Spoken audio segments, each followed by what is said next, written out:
Hello and welcome to SLE here in Nashville, Tennessee. Today we're doing the instructional video for this 8.5 by 32 foot long concession trailer. It is white in color with silver trim. The first thing we're going to go over today is the power source. So whether you're running off of generator power or shore power, first thing you want to make sure of is that your power supply is turned off before hooking anything up. All right, so as you can see, this trailer here has a gen platform on the front along with the extended tongue. Come over here, first thing you're going to do is take your power cord, align your nut. There's a notch here, align that, push in, and then twist to the right, and then screw down this collar here just to get that good and tight, hold that in place. Then once you've done that, take the other end of your plug it into your 50 amp outlet, and now at that point you're ready to start your power source or power supply. Go ahead and turn that on, whether it be your generator or shore power, and supply power to the unit. Okay, this is a 240 volt system, so it is a dangerous amount of electricity. We just want everybody to make sure you're safe and don't cause any undue harm to yourself. All right, so moving on around the trailer, we'll take a look down the side here.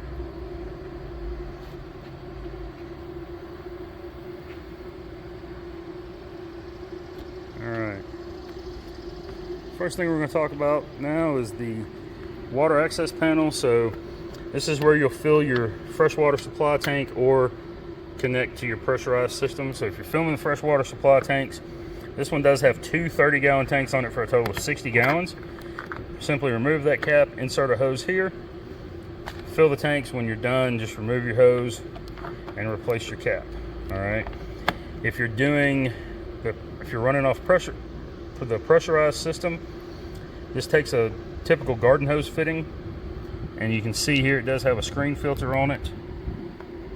Just hook up, that bypasses the freshwater tanks, supplies water directly to the water heater and the water pump, and then the faucets. All right, so I will put this key around the faucets inside the unit. Next thing we're going to look at is the propane gas powered water heater. Just taking a look here. This here is your on off switch. It is currently in the on position, so the line, flip to the line, that is on. There's a fuse here. Drain is here, and you may want to turn this hose so that it's not spraying into the unit there. All right.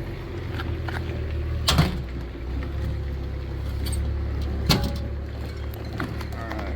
Next up, we have a stabilization jack. There's one on each corner of this unit.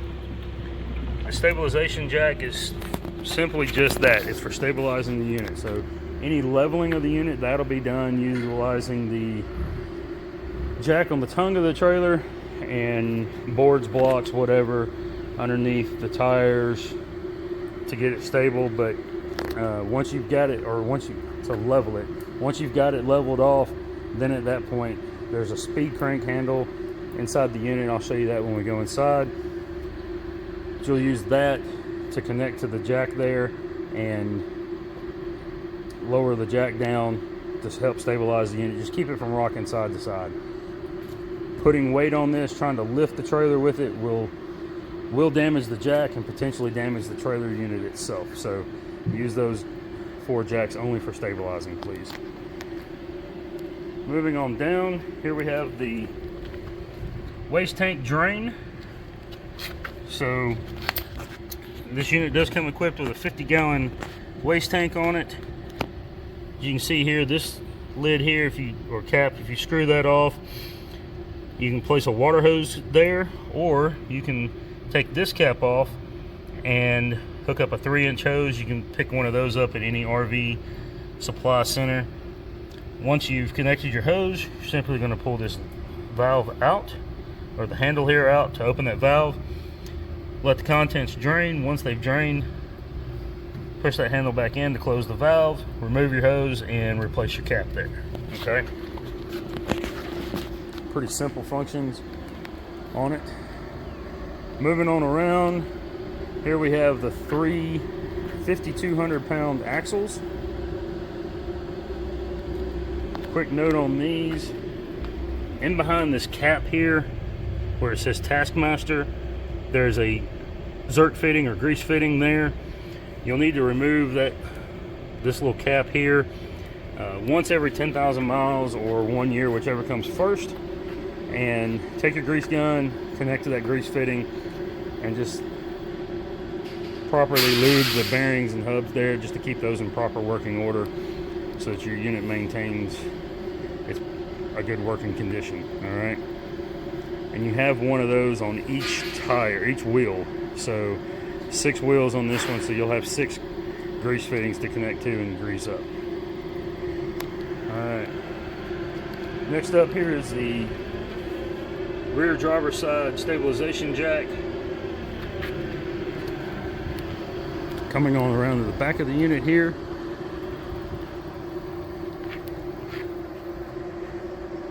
You see the 2 propane cages with 100-pound propane tanks in them. The ramp door, 36-inch wide ramp door there, and then the license plate holder at the top left corner. So, show you this ramp door here right quick. We'll go over the gas tanks here in a few minutes.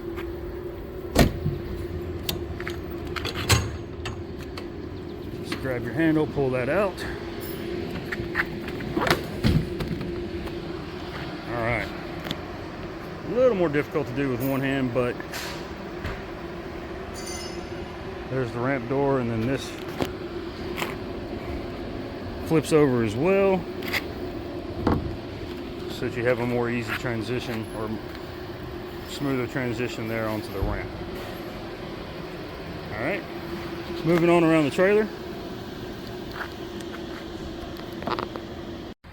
Now I'll move around to the passenger side here. Here you can see we have the 6-foot concession window at the back passenger side of the unit. LED lights on both sides, and then the flip-up countertop. Horizontal sliding glass windows in the back window here. And then I'll show you how to lower the flip-up counter. Press one latch. Don't push up to press the second latch. Don't push up on the countertop. And then lower the countertop down. Pretty simple function there. Right below that window we have the stabilization jack on the rear passenger side, and then a look at the 3 Magnum wheels on the passenger side here. Again, behind that Taskmaster cap in the center, you have the grease fittings there that need to be greased. Have an outlet here. Go ahead and show you it working while we're out here. 2 lights on, a little harder to see, but they are on. Come on down. Another power outlet. 2 lights. Again, it is a little more difficult to see out here, but I promise you it is working.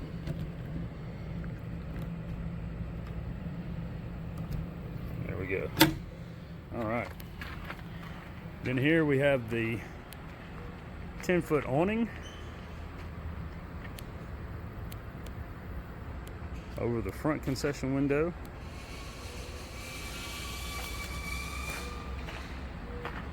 An 8-foot concession window here with flip-up counter below it. LED light on both sides of the concession window there. And then same thing, just have 4 latches on this one. 1, 2, 3, 4, and lower the counter down. All right. And then on the front passenger corner of the V-nose, or side of the V-nose here, we have the 36-inch wide by 78-inch tall RV style door with window, and then the LED light above it. All right. There's the door. There's a screen door just inside of it here, so you can leave the door open.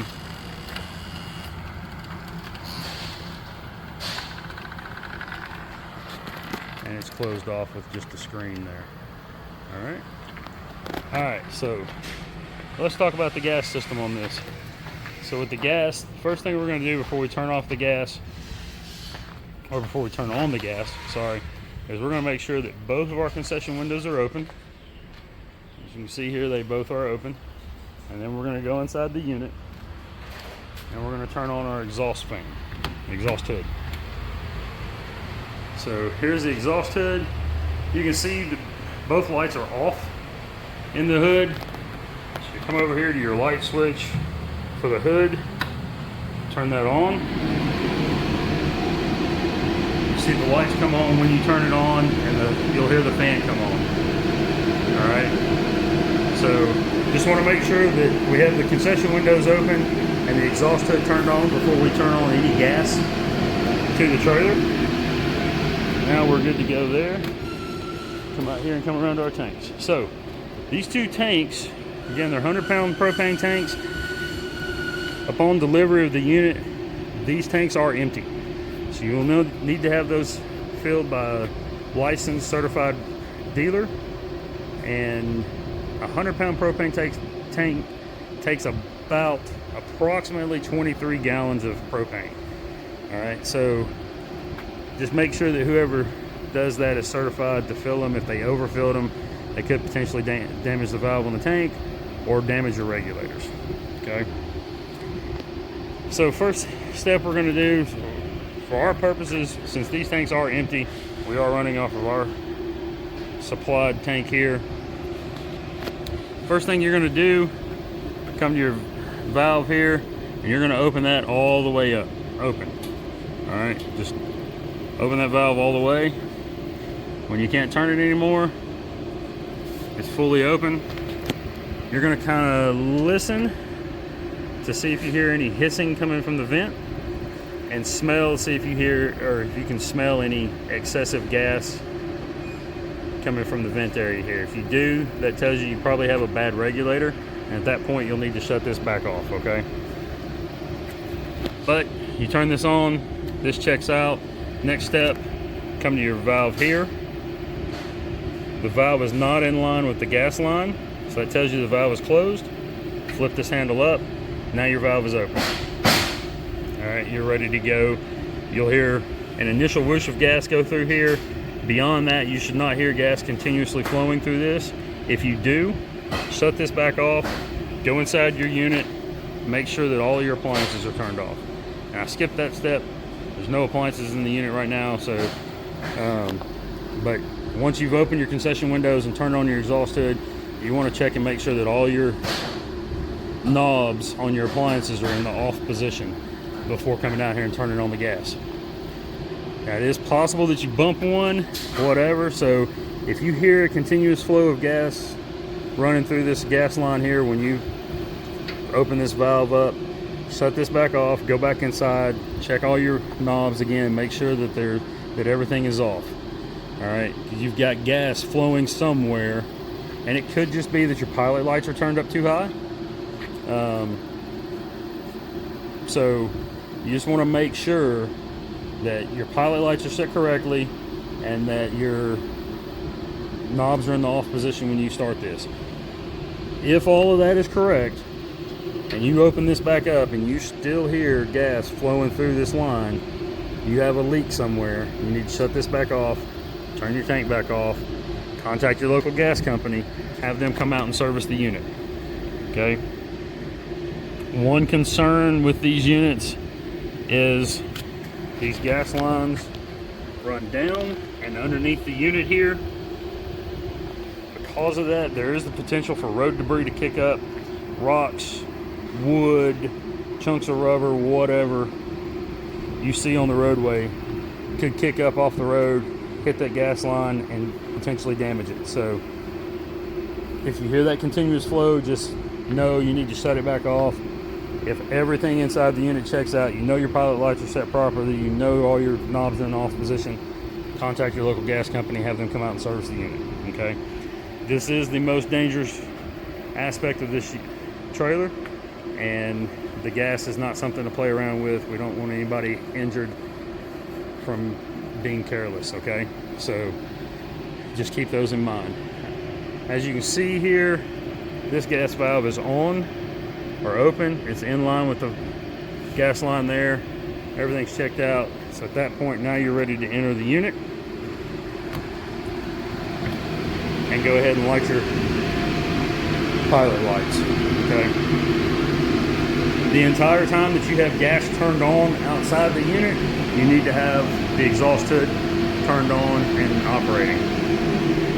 All right. So for what I'm doing today, the only thing on the unit that does run off of gas is the propane water heater. I'll go ahead and show you that. So the controls for it are here. This button here allows you to switch back and forth between Celsius and Fahrenheit. And then this is your temperature up button. Okay, so 121 there. Temperature down button here. Set that to whatever you need.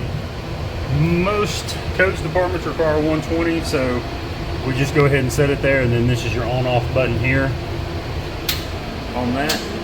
So before turning on your water heater, first thing you want to do is come to your faucet. Make sure you have a good continuous flow of water like you see here. Alright? On the hot water side and on the cold water side. Just get that good continuous flow of water. If it's spitting and sputtering, then your water lines aren't full. Your water heater's not going to function as well. So just make sure that you have that good continuous flow. And then I'll let you watch the thermostat here as I turn this on. You see it lights up and it shows you. And when you see that flame right there, that tells you that the pilot light is, or the ignition light is lit, and it's now heating, and it's an on-demand water heater, so it's going to heat up to 120 pretty quickly.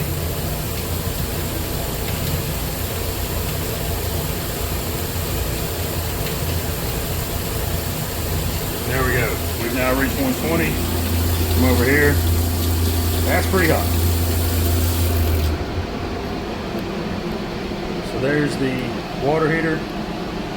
Alright, let's go around the rest of the unit here. So up here in the front V-nose, you see the electric panel here. Breakers are labeled, most of them at least. Here we have the inverter box that charges anytime you're hooked to a power supply. That inverter is charging the 12-volt battery here, mounted on this little shelf here. And you can see that little green light there that tells you that the inverter is working, and it is, anytime that green light's on, it's charging that 12-volt battery. Okay. And then this is the fuse box. You can't really see it, but right in through here are some little lights. If one of these fuses were to blow, the light next to it would be on. So it would tell you exactly which fuse is blown. It's a quick, easy indicator. And there are a couple of extra fuses up here in the top for you there. And then inside, look at the screen door. So you do have this little cover that you can slide shut, so that there is no opening there. And to open this screen door, you're simply going to grab this latch, pull back, and it pops open.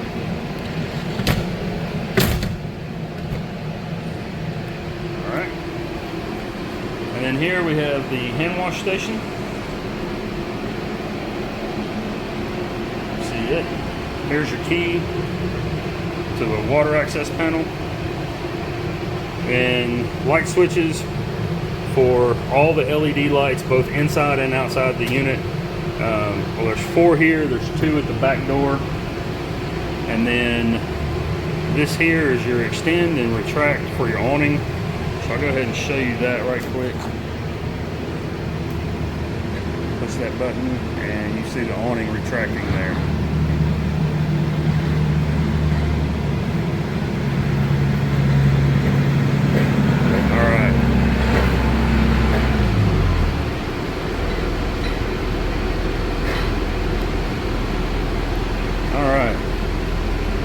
Looking around the rest of the unit here. One second. So you can see this wall-mounted fan here. Another one toward the back. We'll go demonstrate those here in just a moment.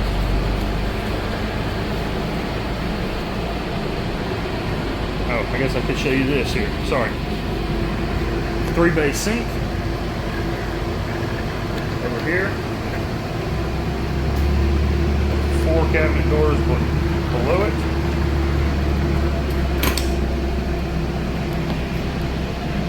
Here's one of the 30-gallon freshwater tanks. Here's the second. Show you a couple of things right quick here. So this line here, that is your main supply line for the freshwater tanks. And you can see again, the valve here, both of those are open as they are in line with the line there. And then come on out. This line here, this is your winterization line. You see the air fitting on it there. You'll get the winterization process in a separate video. Just want to show you the line there. And then this line here, this is the drain for the 2 tanks. It goes through the floor and drains out through the bottom. So you just simply turn that valve to where it's in line, open that up, and it begins to drain. All right.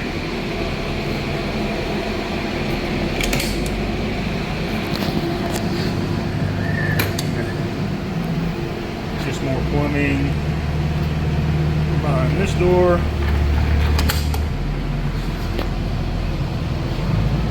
Behind this one here, there's the water heater.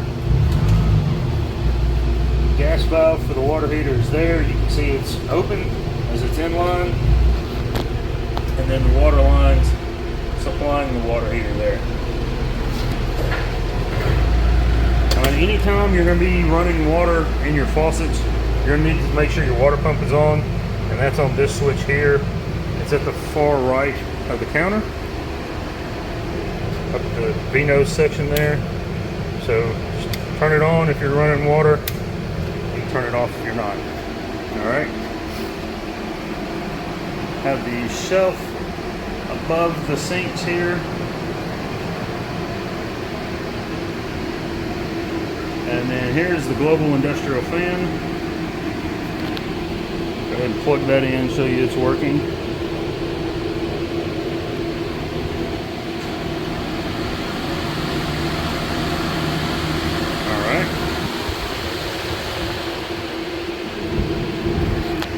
And we'll start checking the rest of these outlets and showing you those as we move around the unit here. 2 lights, 2 yellow lights, that's working. 2 yellow lights. 2 yellow lights. Here we have a shelf next to the exhaust hood. It's working. That one's working. Here we have the 2 20-amp plugs as were requested with this unit. I don't have a tester for those. That one works. Here's the 2 light switches at the back of the unit.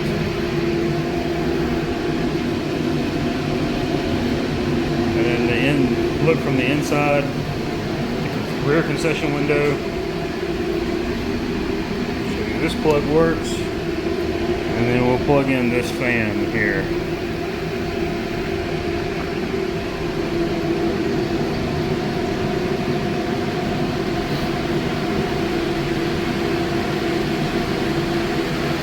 Alright.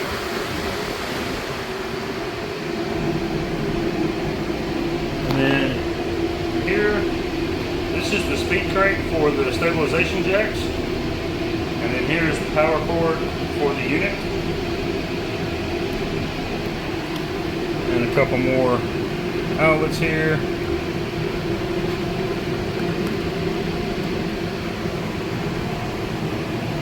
And the last one up here.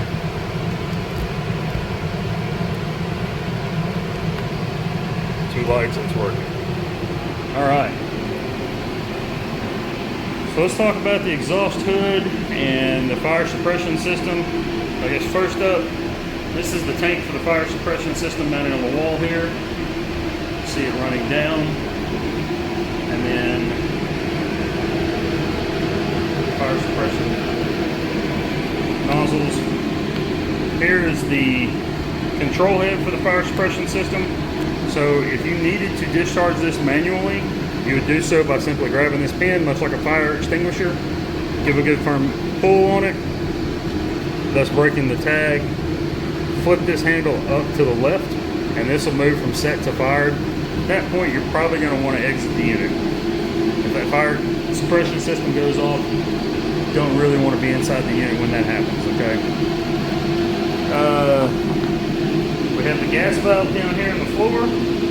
So if the fire suppression system does go off, then at that point that gas valve is going to shut off the gas flow to the trailer and not allow gas to continue to feed the appliances. Alright? And then we have one gas valve here, another gas valve here. Alright, and then with the hood, so as you can see, the grease filters are in place here. Once a week at minimum, you're going to want to come in here and grab the grease filter, lift it up, pull the bottom, tilt the bottom out, lower it down, and then put it back in place. Simply slot it in at the top, push it in, and then drop it into place at the bottom. And you're going to pull those out once a week at their minimum and give them a good cleaning. Warm water and soap, Dawn dish detergent works well. Just clean those up good. And then the grease rail hanging here, there's a little notch here and one on this end as well. So those notches will line up with these little tabs on here to hang it. And then you'll want to clean that grease rail at the same time you clean your filters there. And then right here in behind this piece of paper is the grease cup. That's going to mount right there. Now that grease cup, you'll need to monitor that daily throughout the day. Alright, it'll have to be cleaned daily for sure, if not emptied a couple of times a day. Alright. With these grease filters, you want to make sure that you have the gap closed up as much as possible. So with this zip tie being on here, this doesn't sit quite as well down in there right now, so you have a little more of a gap up top, but you want to make sure that that gap is closed up as much as possible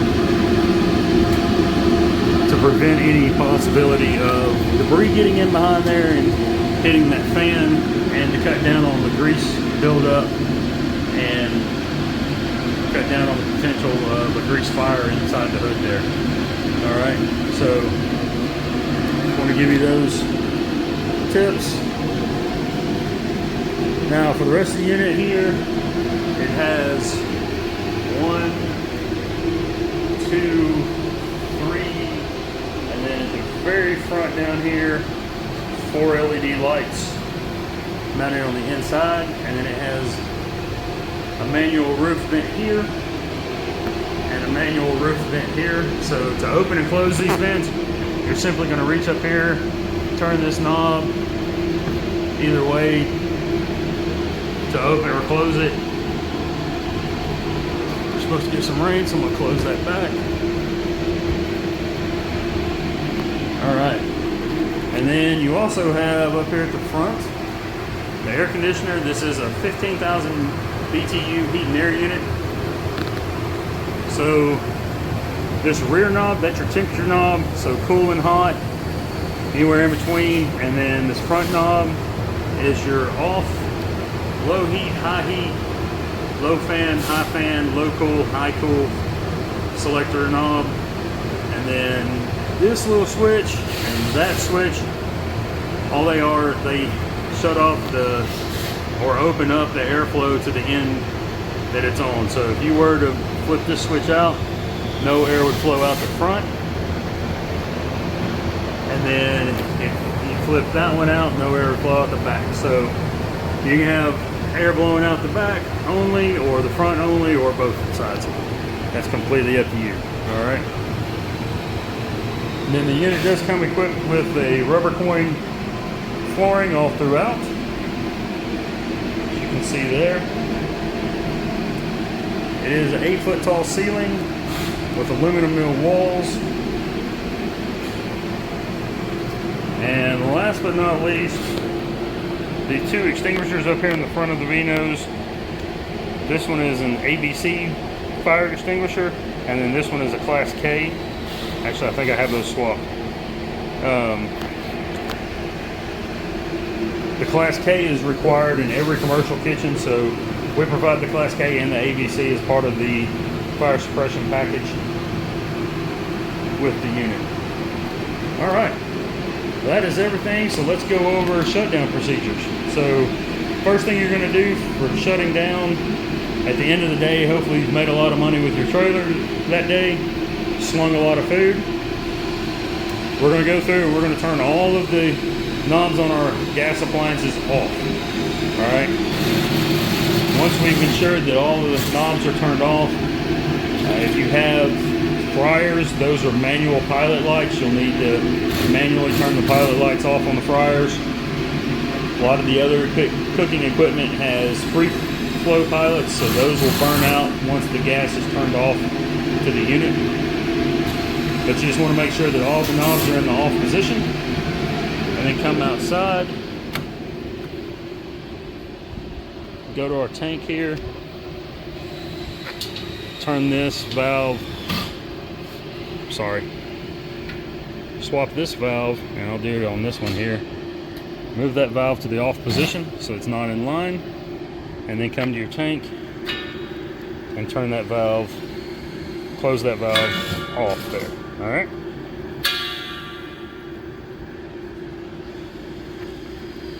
So once we've done that, we know our gas is now turned off. Then you're gonna come back inside the unit and you're just gonna check and go through, check, make sure all your pilot lights are off. If it's on fryers and you've manually turned them off, still go and just double check, make sure they're off. You don't want to be in the unit with the hood turned off and a gas valve open up. You still have gas flowing.